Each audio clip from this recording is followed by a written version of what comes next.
घर में घुसा चोर। ये कहानी है आनंद के घर की। आनंद घर का छोटा बेटा था। एक वही था जो थोड़ा समझदार था। आनंद के परिवार में 7 लोग थे।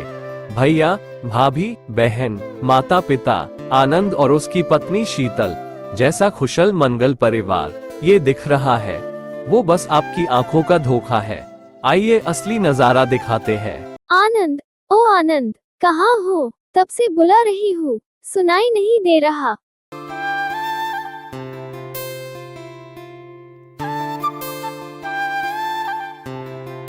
अरे बाबा, आ तो रहा हूँ। इतना चिल्ला क्यों रही हो?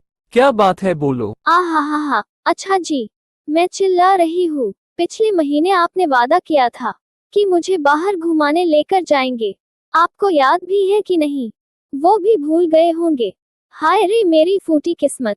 अच्छी खासी दिखती हूँ, पता नहीं कहाँ से ये लंगूर मिल गया। जाओ अपनी माता श्री की ही सेवा करो बस।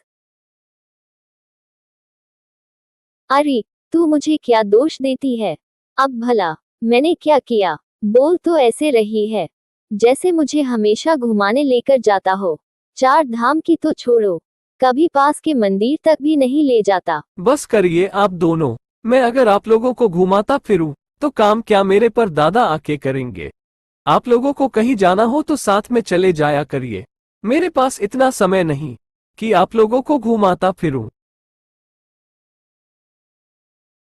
अरे सासू माँ, क्या घर की जिम्मेदारी सिर्फ मेरी है क्या? खाना मैं बनाऊं, बर्तन मैं मांजूं, झाड़ू पोछा मैं करूं। मैं ही यहाँ अपनी डोली लेकर नहीं आई।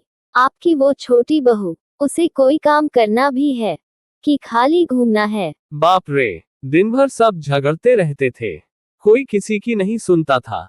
ऐसा लगता था कि घर नहीं कोई चिड़ियाघर हो जिसमें हर प्रकार के जानवर हो। ऐसा ही रोज चलता था। जब ज्यादा झगड़ा हो जाए तो सब एक दूसरे से बात करना ही बंद कर देते थे। इसी मौके का फायदा उठाया राजीव ने।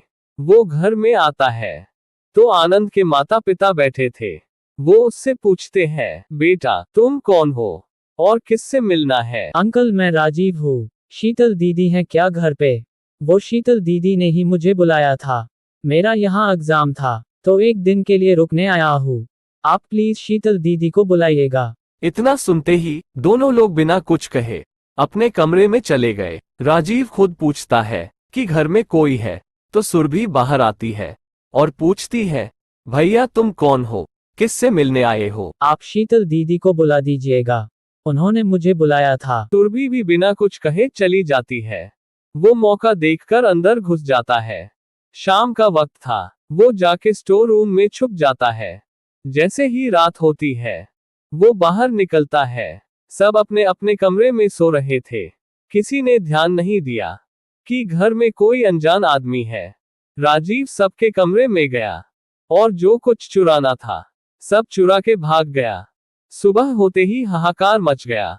सबके गहने, पैसे, सब कुछ चोरी हो गया था। सुरभि और शीतल का रो रो के बुरा हाल था। आनंद सोचने लगा, आते वक्त तो उसने दरवाजा बंद किया था और दरवाजा टूटा भी नहीं, तो चोर अंदर आया कैसे? तब आनंद के माता पिता को राजीव पर शक हुआ। वे शीतल को दोष देने लगे।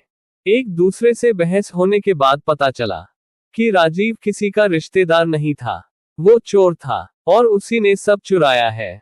फिर आनंद अपने भैया समेत पुलिस थाने जाता है और रिपोर्ट दर्ज करवाता है। सीख घर फूटे गवार लूटे, ये कहावत तो आप सभी ने सुनी होगी। आज तो देख भी ली। आपस के झगड़े से हम तीसरे को मौका दे देते हैं ताकि वो हमारा फायदा उठाए। इस लापरवाही और क्रोध के कारण हम बहुत कुछ गवा देते हैं। कहा जाता है कि जहाँ 4 बर्तन हो वहाँ आवाजें आती ही है। मतलब जहाँ 4 लोग हो वहाँ थोड़ा बहुत झगड़ा होता ही है। पर इतना थोड़ी ना होना चाहिए कि कोई तीसरा इसके मजे ले। अब हर कहानी का एंड अच्छा थोड़ी ना होता है।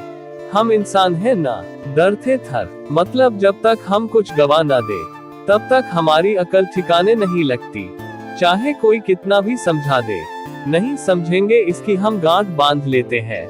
विनती है कि आप पहले ही समझ जाए, वरना कहीं ज्यादा देर न हो जाए।